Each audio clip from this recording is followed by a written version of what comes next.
Olá, caro público! Voltamos com o nosso Direito e Justiça. Que satisfação estar aqui novamente com vocês, estar entrando na casa de vocês, levando a melhor informação jurídica. Como vocês sabem, o nosso papel aqui é aproximar você cada vez mais dos seus direitos e também fazer com que você conheça as suas obrigações, porque a gente sabe, né? Para a gente poder exercer direitos, a gente também tem que conhecer nossas obrigações.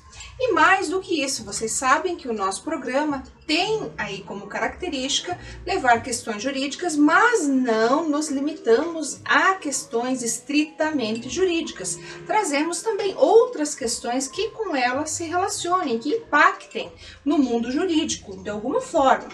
Hoje nós teremos, justamente em razão deste ponto, uma pessoa aqui que é alguém que eu admiro demais, um conhecido de muito tempo, um grande amigo, que hoje é um grande economista, inclusive, que você vai ter a oportunidade de ouvir falar aqui, que é o Gustavo Cardona e Almeida, mas isso depois do nosso break, porque claro, eu quero que você espere um pouquinho para poder ter a satisfação de ouvi-lo falar um pouco sobre uma questão que é extremamente interessante e integra as duas áreas, a economia e o direito. Então você me aguarde que nós já logo vamos falar com ele. Além do Gustavo, nós teremos também aqui, como sempre, o nosso queridíssimo Ney Daniel, que atualiza você semanalmente de todas as informações jurídicas relevantes, doutrina, jurisprudência, legislação, aquilo que também pode agregar aí para você e que pode te fazer conhecer cada vez mais. Além dele também teremos o Matheus Tal com a economia aí no seu dia a dia, para que você conheça as questões também que tocaram, afetaram a sua vida nessa semana e que poderão te afetar daqui para frente. E além disso, teremos também a nossa coluna de direito de família com aí também um grande advogado, Dr. Leonardo Scholl Ramos, que trará informações relevantes para que você conheça cada vez mais aí do direito de família. Mas antes de nós iniciarmos então a nossa entrevista, eu vou chamar o nosso break. Espero você aí. A Domínio Legal Soluções Imobiliárias é uma empresa que possui como objetivo social a gestão imobiliária, no que se inclui a regularização de imóveis.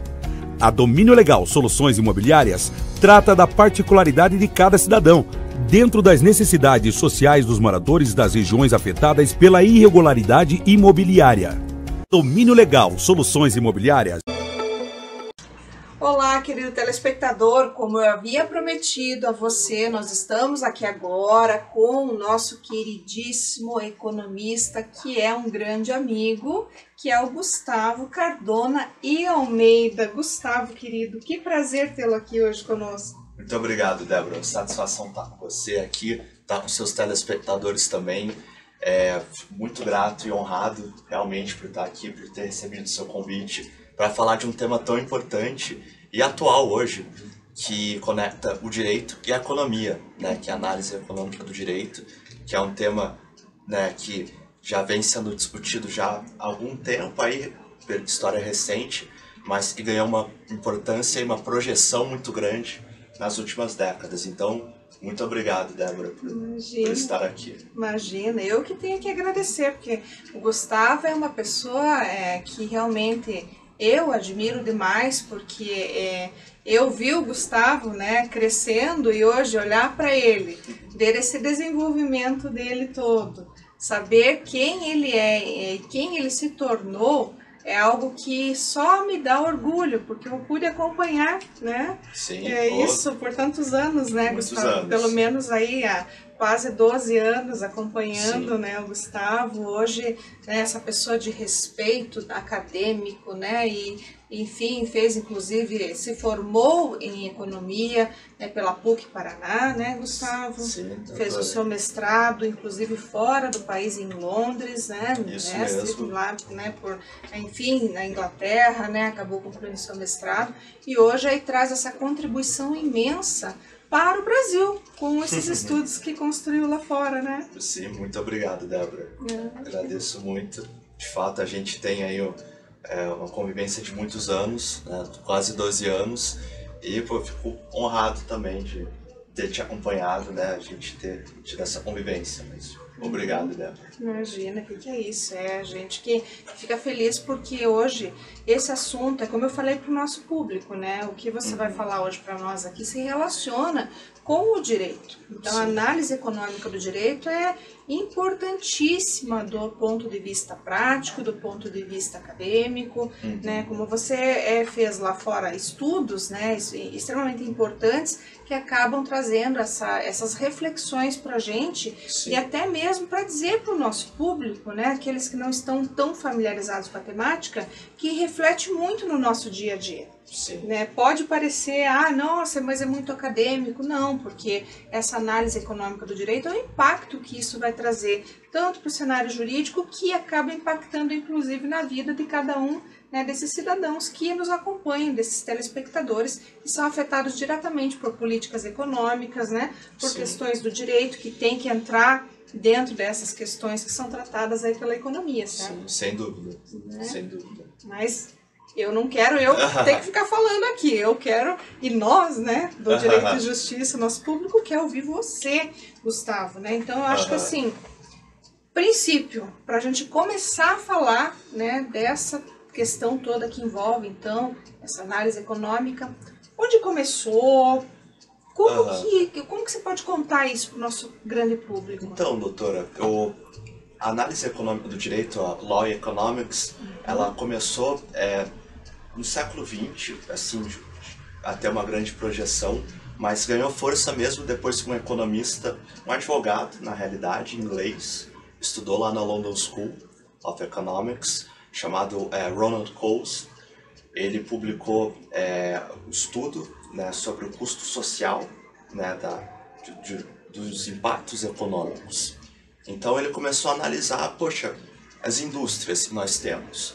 Nós temos uma indústria que está gerando bens, está gerando produtos a serem comercializados, mas está gerando poluição, está gerando problemas ambientais, está gerando que a gente chama na economia de falhas de mercado, ou seja, problemas econômicos que são inerentes ao processo de desenvolvimento industrial. Então ele começou a ver isso e começou a refletir, peraí, a gente está criando produtos, mas também está poluindo, está desmatando, então até que ponto isso é importante? Até que ponto isso é relevante de fato no cenário econômico? Porque você está gerando problemas sociais, poluindo, mas está gerando benefícios também. Então, como isso se balanceia? E aí ele trouxe isso, tanto é que ele ganhou o Nobel em Economia em 1991, por conta dessa contribuição na academia. Ele foi professor da Universidade de Chicago por muitos anos, faleceu recentemente, em 2010. E aí ele trouxe isso e trouxe especificamente os princípios econômicos aplicados ao direito. Questões relacionadas à escassez, a custos de transação, a racionalidade limitada, e são questões que nós estudamos na economia, mas tem uma aplicação no direito. E o interessante é que ele mostrou, e depois estudiosos, economistas e advogados mostraram que as duas ciências têm uma conexão muito grande, que elas têm, às vezes não é explorado, e que muitas vezes na história foi deixado de lado, se achava que o economista e o advogado não teriam uma sinergia, e ele mostrou o contrário. Então foi assim que essa área surgiu, primeiramente, e cresceu até se tornar um dos principais pontos de estudo hoje, especialmente no que se refere ao direito e à economia. Então, dessa forma que ele surgiu e que se tornou grande hoje. Interessante. Você vê que, na verdade, as duas áreas elas estão ali realmente relacionadas e na verdade, assim, esse relacionamento ele converge para muitas questões que são práticas, inclusive, como você falou, né, questão de escassez, né, toda essa avaliação que é feita e acaba gerando essa dependência, né, de uma área em relação à outra, Sim, né? Sem dúvida. E esses estudos, Gustavo, quando você os desenvolveu lá fora, você teve algum norte específico que te levou, por exemplo, para esta universidade lá em Londres, para te aproximar de alguma questão, por exemplo, uma resolução de alguma problemática tua, ou enfim, uma observação específica que você quisesse fazer? Então, Débora, eu sempre tive muito interesse nesse link do direito e da economia, e Londres, na Inglaterra, né, é um dos principais polos de pensamento da área. E eu sempre olhei muito, por exemplo, a questão contratual e como ela impacta, né, a economia, e isso me provocou muito, porque no Brasil nós temos contratos muito longos, nós temos muitas vezes contratos complexos, e eu fiquei me perguntando de que forma isso impacta o desenvolvimento econômico de um país. Porque se for parar para pensar, né, no direito romano nós temos um tipo de contrato, no direito, né, no common law, né, tem outro, e essa diferença contratual impacta muito como a economia é feita, como é o dinamismo econômico. Inclusive, eu fui muito influenciado por dois economistas, o Oliver Hart, que ele ganhou o Nobel em Economia em 2015, na área de teoria dos contratos, que ele mostrou exatamente como a questão de assimetria de informação, como a falta de conhecimento completo das duas partes faz com que um contrato ele tenha falhas, e essas falhas possam gerar no futuro problemas ali entre as partes. Ele fala também da questão de custos de transação, como esses contratos influenciam, mas a partir desses exemplos eu pensei muito no Brasil, desse economista específico, e falei, putz, como é que será que o Brasil é afetado por isso? Então eu fui à Inglaterra muito com essa dúvida, e de fato foi muito esclarecedor, porque a economia é feita por meio de contratos, né? Ela é contratual por essência. Nesse ponto que a gente vê, né? Aí a gente entra muito no aspecto justamente do direito, porque o que move, né, o direito, na sua grande maioria, são os contratos. Quem não celebra contrato, né? Quem não tem um problema gerado, né, por um contrato, muitas vezes. Nesse sentido, a gente vê a importância, então, e essa contribuição fantástica da economia para o direito. Mas vejam, eu ainda não acabei, tenho mais questões aqui a serem levantadas, que o Gustavo vai esclarecer para a gente, mas no próximo bloco, tá bom? Te vejo depois. Hoje, iremos comentar um caso que trata da inclusão social na vida privada das pessoas. Cada vez mais vivemos em uma sociedade crescente, com diversidade social, com respeito ao próximo, como também a inclusão social, com uma perspectiva e importância cada vez maior para atender às necessidades crescentes e demandas e também às exigências de uma sociedade que está cada vez mais em um rápido processo de transformação.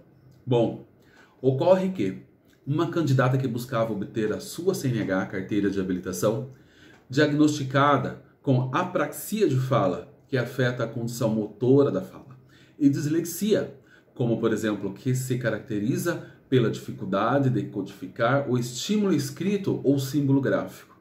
Pois bem, a candidata conseguiu na justiça o direito de ter o acompanhamento de um profissional especializado no momento da prova teórica. A decisão foi prolatada pela segunda vara da Fazenda Pública da comarca de Joinville, em Santa Catarina. A mulher, ora autora, relatou em sua petição inicial que, em virtude dos transtornos, somente é capaz de obter êxito no exame teórico da CNH mediante o auxílio de um profissional que lhe interprete palavras e frases. Todavia, a mulher foi informada pelo Detran de Santa Catarina de que sua necessidade não poderia ser suprida. Desta forma, foi negado o direito administrativamente pelo Detran. Citado, a autarquia defendeu a improcedência do pedido ao alegar que a habilidade de leitura é indispensável para quem pretende dirigir. Diante do impasse, o magistrado da causa requeriu avaliação pericial, em que restou comprovada a capacidade de concessão de habilitação, bem como a necessidade do auxílio para a realização da prova, pois destacou o perito da causa o seguinte: cabe ressaltar que é cristalino no sentido de que o quadro clínico da autora não impede de dirigir, uma vez que está apta para realizar as atividades complexas, visto que da parte cognitiva não tem prejuízo. Contudo, necessita de auxílio de alguém que leia as questões nas provas escritas. Diante disso, o pedido da candidata foi julgado procedente. Por fim, ainda cabe recurso para a parte autarquia do presente caso. Como eu falei para vocês, nós voltamos aqui então com o Gustavo para falar então da análise econômica do direito, e eu ainda tenho muitas dúvidas que com certeza o Gustavo vai poder esclarecer tanto para mim quanto para você que está aí em casa. Mas Gustavo, então a gente falava ali da importância dos contratos no bloco anterior, né? Que é o que impacta justamente aqui para nós que somos do direito, né? Sim. Nessas questões todas relacionadas aí aquilo que a gente faz todo dia, né? A gente às vezes pensa, mas eu não celebro o contrato. Não, o simples fato de você, né, ir até a esquina para comprar um pão, você está confiando naquela pessoa que está te vendendo. Sim. Você compra, você consome, né? Sim. Então são questões básicas, não é necessariamente um contrato formal, mas é uma expectativa de um direito que você tem ali sobre aquela situação, né? Então, são essas questões pequenas do dia a dia, mas que acabam impactando no cenário econômico. Sim, sem dúvida. Né? Então é esse estudo aí que faz toda a diferença e leva para o nosso público esse pensar, esse refletir sobre questões do dia a dia. Mas então, Gustavo, veja, quando a gente fala, por exemplo, de questões então envolvendo a economia, o direito e tudo mais, eu posso falar então de incentivos, né, de comportamento de agentes econômicos, por exemplo. Sim, sim. Nesse ponto, o que você teria para nos dizer, né? Como que então a economia, nesse caso, analisaria o ser humano, enfim, essas questões, ou seja, essa possibilidade de unir o ser humano, o cidadão, o homem, e também o direito, e as questões processuais, judiciais e tudo mais. Perfeito, doutora. Na economia a gente estuda muito a microeconomia, que seria a compreensão do comportamento dos indivíduos, que a gente dá o nome bonito dos agentes econômicos, mas são as pessoas, como as pessoas se comportam no dia a dia. E dentro da economia nós temos alguns pressupostos, e todo ser humano ele é movido por algumas intuições básicas. Todo ser humano é movido por um incentivo, seja de alimentação, no questão de trabalho ele é movido por uma questão de salário, de receber um salário também. Então a gente tem esses princípios básicos. Outro princípio que a gente analisa também na economia, que se enquadra muito na questão contratual e na questão do direito também, é a questão de escassez na economia, que dentro da economia todos os produtos, tudo que é produzido e é fabricado é escasso, todos os nossos recursos são escassos, então a gente se utiliza muito disso. Mas a partir disso nós olhamos o direito, nós pegamos esses princípios básicos econômicos e olhamos o direito. Peraí, se eu tenho esse leque, essas lupas, né, para olhar o direito, eu vou começar a analisar o direito a partir desses princípios. E aí que está a grande sacada, que é quando você começa a olhar o direito a partir desses princípios, você começa a enxergar certas questões, certos problemas que o direito muitas vezes lida, mas não com essa ótica. Então, aí começa a ficar uma análise econômica, ou seja, com a lupa da economia sobre o direito. Então aí que está a grande transformação, está a grande sacada. E é bem interessante, a gente começa a estudar certas questões, por exemplo, até de produção de bens econômicos. É uma questão que está muito em pauta hoje, que alguns advogados estão trazendo e que os economistas estão trazendo também. É a questão, por exemplo, do direito ambiental. O doutor sabe muito bem a respeito do assunto, mestre em direito ambiental. Hoje, por exemplo, está sendo estudado como a economia está influenciando no aquecimento global e de que forma isso está afetando nos direitos individuais das pessoas. Então, por exemplo, em certas cidades, hoje como Boston, nos Estados Unidos, o aumento do nível de temperatura está impedindo com que certos trabalhadores da construção civil consigam trabalhar. Então, isso está começando a se gerar uma dúvida de que, peraí, eu estou gerando emprego aqui, estou produzindo bens, mas isso está impactando no indivíduo. Então, de que forma isso impacta também nos direitos individuais? Então, isso tudo está sendo discutido hoje, e isso é o que está em alta hoje na academia do direito e economia. Veja, né, são questões que muitas vezes nem passam pela cabeça, né? Nós que não estamos ali mergulhados ou, enfim, que estamos mais relacionados, né, com estudos da economia, enfim, e do direito. Porque se você parar para pensar que o meio ambiente ele está impactando nessas relações até de contratação e mão de obra para a construção civil, que o clima, né, você vê, por isso que é importante a gente sempre se debruçar e conversar sobre esses assuntos, porque sob a ótica comum ali que você vê do dia a dia, você nem vai imaginar, né, que, nossa, na academia se discutem essas questões que dizem respeito, por exemplo, né? Olha, a influência do clima, a gente pensa só na escassez, por exemplo, não choveu, nossa, a gente vai ficar com redução ali do fluxo de água, né? Vamos ter racionamento, né? Porque teve uma escassez ali, não teve chuva suficiente. Mas vejam que aqui, por exemplo, uma situação, por exemplo, de calor está impactando, inclusive, no trabalho, né? Porque o trabalhador não consegue se desenvolver, não consegue, enfim, vender, né? a sua hora de trabalho ali naquele momento, porque a temperatura não contribui. Então, isso vai trazer impacto sobremaneira aí para a economia e para o direito. Como que o direito vai resolver essa situação, né? Perfeito. Acho que essa aquilo que nos motiva, inclusive os estudiosos do direito, né? E agora que concomitantemente com os estudiosos da economia para encontrar um ponto de equilíbrio, né, Gustavo? Sim, sem dúvida. Sem dúvida. E não só do direito de forma macro também, né? Porque a gente tem aqui direito que envolve construção civil, direito laboral, o direito ambiental, né? A economia que também tem os seus vieses, com certeza, né? Então, as especificidades de cada um aí, né? Sem dúvida. O seu ponto de estudo, né? Sem dúvida.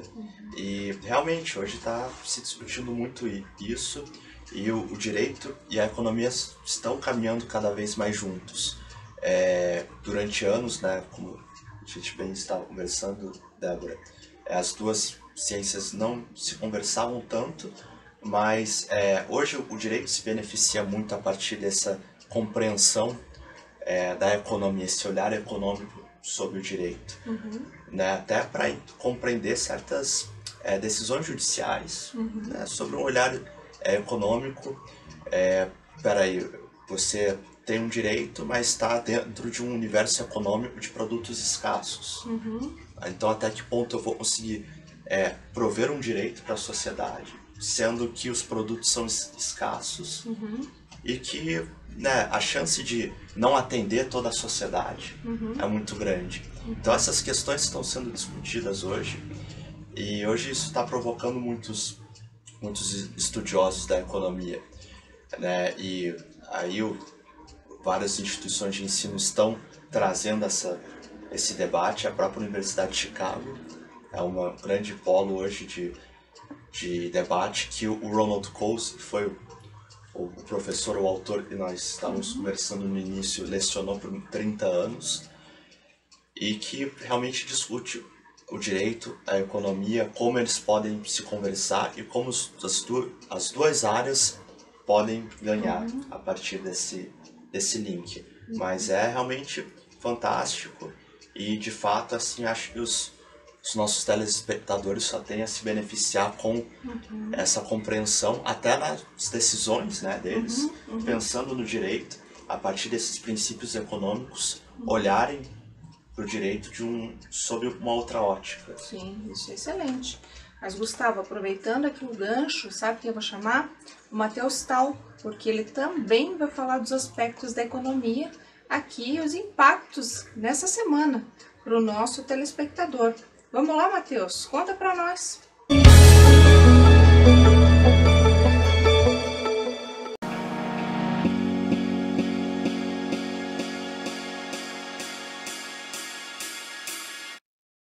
Olá, meu caro amigo telespectador, cá está, nos prestigiando mais uma vez, nós falamos sobre a economia.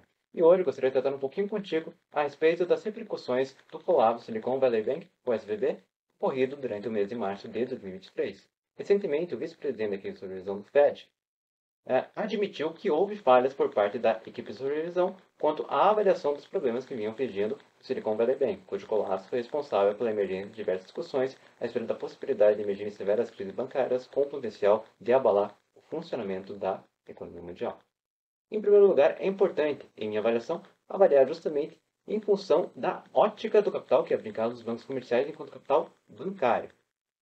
Ao longo do ano de 2020, acabou havendo, justamente ali no contexto da pandemia da Covid-19, uma larga expansão nos depósitos bancários associados ao setor de tecnologia, ou seja, justamente uma expansão do setor de tecnologia que acabou induzindo uma elevação dos depósitos bancários no Silicon Valley Bank. E ao invés do Silicon Valley Bank manter esses depósitos bancários aplicados em meios de pagamento que não geram retorno, esses foram investidos em títulos do Tesouro Americano de longo prazo, caracterizados pela rentabilidade diferenciada em relação aos demais títulos. Só que esses títulos acabam se caracterizando precisamente por serem ativos de alto risco, justamente em função de serem ativos de baixa liquidez, isto é, pelo fato desses só poderem ser revertidos novamente em dinheiro após um determinado período de tempo. Entretanto, é impossível dissociar tais fenômenos da esfera monetária dos fortes abalos que acabam atingindo a economia real, a economia mundial. Em função da desorganização das cadeias produtivas globais, acabou havendo uma aceleração do fenômeno inflacionário, isto é, da alta generalizada dos preços. E em função disso, o Federal Reserve se viu impelido a aumentar suas taxas de juros com o intuito de arrefecer a sua dinâmica inflacionária observada na economia. E em função desse aumento das taxas de juros, acabou havendo uma forte desvalorização dos títulos de longo prazo do Tesouro Americano, que acabavam constituindo parcela considerável dos ativos do Silicon Valley Bank, depreciando, portanto, largamente o capital bancário do Silicon Valley Bank, acabando, inclusive, repercutindo em seu colapso subsequentemente. Ou seja, existem nuances do ponto de vista dos mercados financeiros que diz respeito justamente à instabilidade que lhe é inerente, na medida em que os bancos comerciais acabam se salvaguardando justamente no fato do Federal Reserve ser um banco, um emprestador de última instância, ou seja, pelo fato deles poderem fornecer liquidez em momentos nos quais os saques acabam sendo desproporcionais com relação às reservas que os bancos possuem, além do fato do Federal Reserve poder comprar os assim chamados títulos podres, isso é, os títulos cujos preços foram largamente reduzidos, justamente com o intuito de manter preços relativos e assim conter a depreciação do capital bancário de determinados bancos. Entretanto, no caso do Silicon Valley Bank, isso não ocorreu, com o capital sendo largamente depreciado em função da manutenção desses títulos podres em preços muito baixos e sem a garantia de liquidez em um momento em que os saques acabaram superando em muito os seus depósitos, as suas reservas. Ou seja, existem muitas nuances a esse problema, tanto do ponto de vista da economia real, produção e circulação de mercadorias, quanto do ponto de vista da economia monetária, dizendo respeito à instabilidade financeira que lhe é inerente. Com isso, eu me despeço de ti, meu caro telespectador, esperando ter passado informações relevantes sobre economia e te aguardo até a próxima semana. Muito obrigado!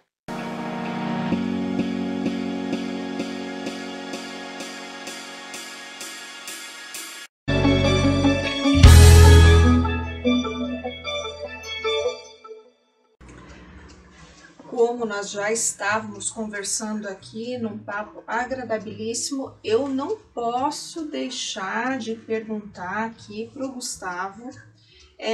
Na verdade, assim, é uma questão que me chamou muito a atenção, Gustavo, e com certeza do nosso público também, no período especialmente da pandemia. E como já aconteceu uma pandemia, a gente não está livre de outras pandemias ou outros problemas, eu lembrei muito daquela época dos contratos de locação e do grande impacto que eles tiveram com a pandemia.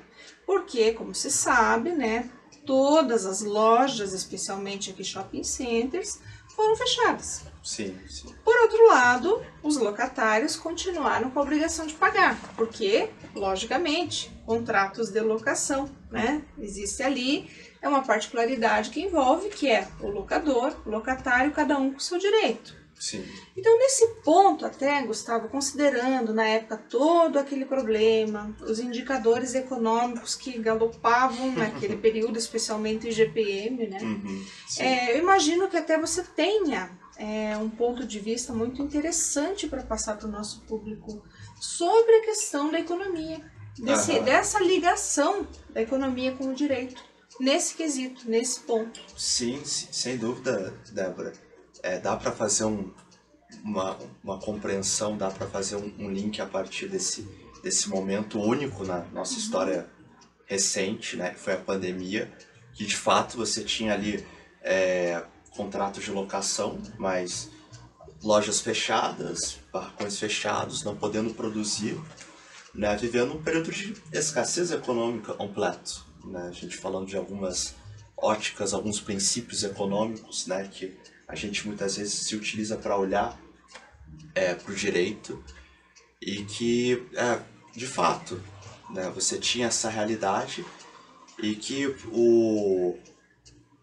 a economia estava olhando com muita preocupação, mas muitas vezes, até na esfera jurídica, a gente viu que não estava se tendo um senso comum, não se estava tendo ali uma compreensão comum do que deveria ser feito. Então, isso mostra o quão complexo é a ciência jurídica, né? Como é difícil você achar uma compreensão comum e que muitas vezes juízes na época fugiam dessa análise da economia, né? Utilizar esses pressupostos econômicos para tomar as decisões, porque se utilizassem, muitas vezes entenderiam que nós estamos vivendo um período de escassez. Então seria de algum modo cabível você ter, não vou dizer uma quebra contratual, mas uma revisão, quem sabe? Talvez uma aplicação do indexador diferente, né? Ali, Exato. Né? Não que não acontecesse, né, Gustavo? Até aconteceram várias situações assim, a gente né, presenciou muito isso. Por exemplo, de substituição do índice, né?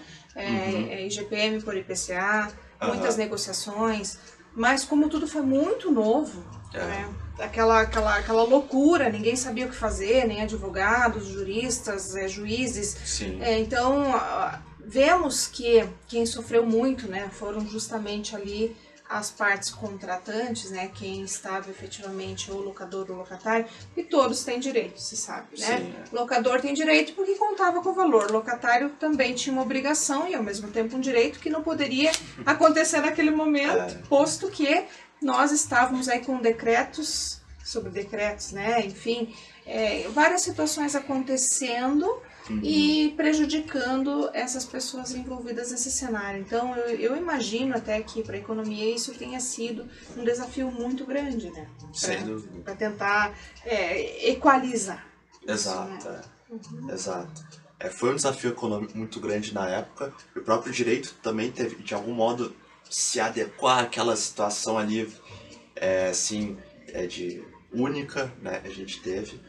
Então, de fato, assim, foi um momento muito desafiador e que também trouxe várias questões, realmente questionamentos econômicos de como o direito pode atuar nesses momentos de calamidade, nessas questões contratuais, em momentos de calamidade pública mesmo, se utilizando desses princípios. Mas foi um período difícil e, né, como você bem comentou, doutora, viu, né, sentiu, né, lidando com direito imobiliário, teve toda uma série de desafios lá. Mas foi sim. É uma questão que acho que nos chama, né, sempre a buscar uma melhor e mais assim adequada compreensão de tudo isso que nós vivemos no nosso cotidiano. Nesse sentido, então, Gustavo, que eu acho extremamente importante aí a economia, esse olhar da economia, a análise econômica do direito, porque a gente não está livre de situações como as que nós tivemos em decorrência da pandemia. Sim. Esses contratos de locação que foram diretamente afetados em razão aí da impossibilidade, por exemplo, de abertura dos shopping centers, ou seja, não foi culpa de ninguém, né? Aconteceu, locador foi afetado, locatário foi afetado, né?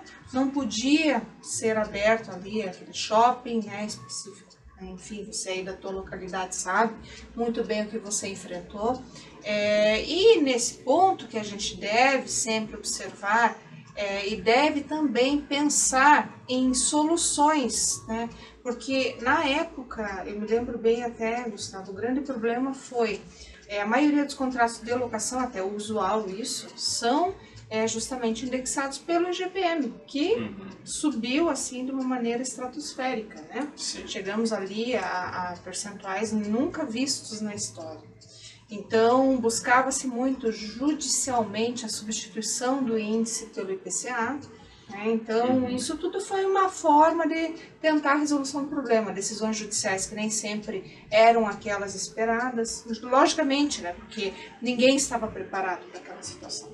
Então, buscou-se um meio termo, mas esse meio termo nem sempre conseguia conciliar os interesses envolvidos. Sim. Né? Então, eu acho que, especialmente você, estudioso da área, mestre em economia, que já desenvolveu seus estudos fora do país, em Londres, imagino que deva ter se debruçado também sobre situações como essa. Né? Sim, sem dúvida.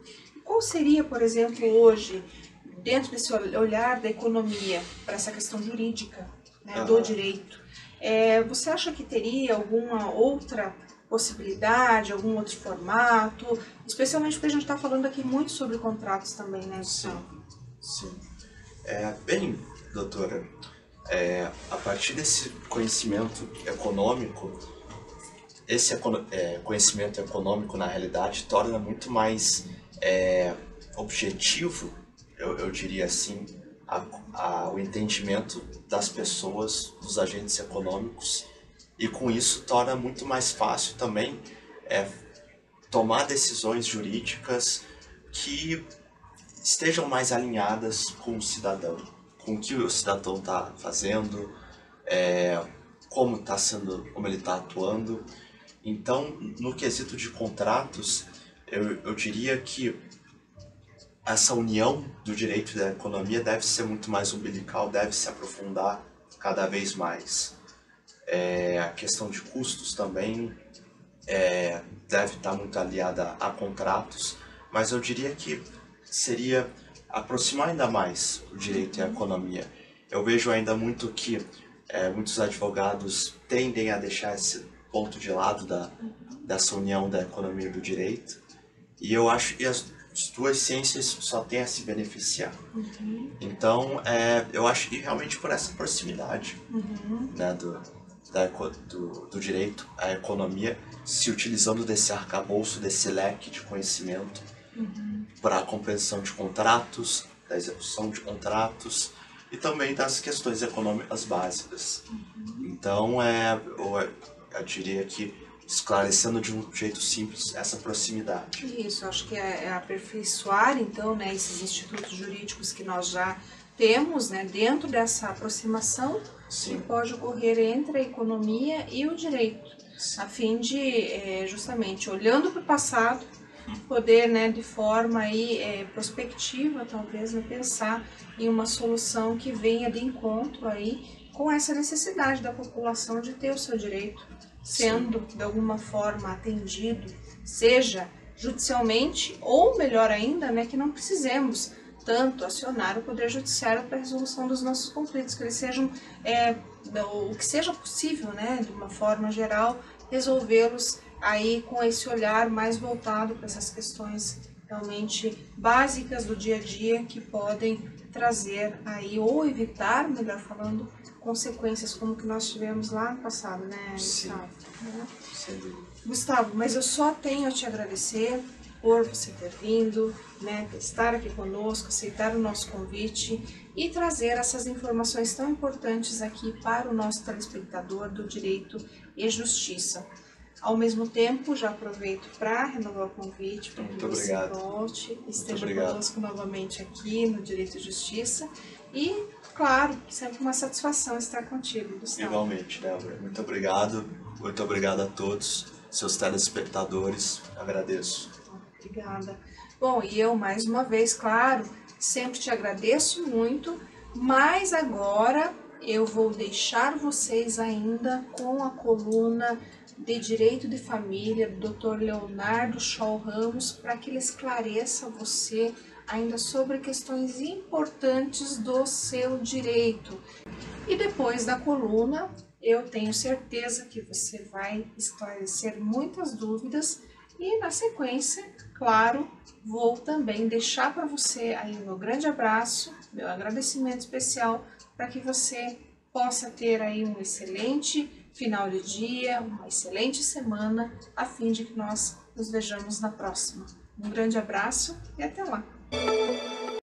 Olá amigo, olá amiga, esse é o primeiro vídeo do Direito de Família e de Sucessões Simples, o quadro onde você obtém orientações práticas para o seu dia a dia quando você tiver algum problema familiar ou sucessório.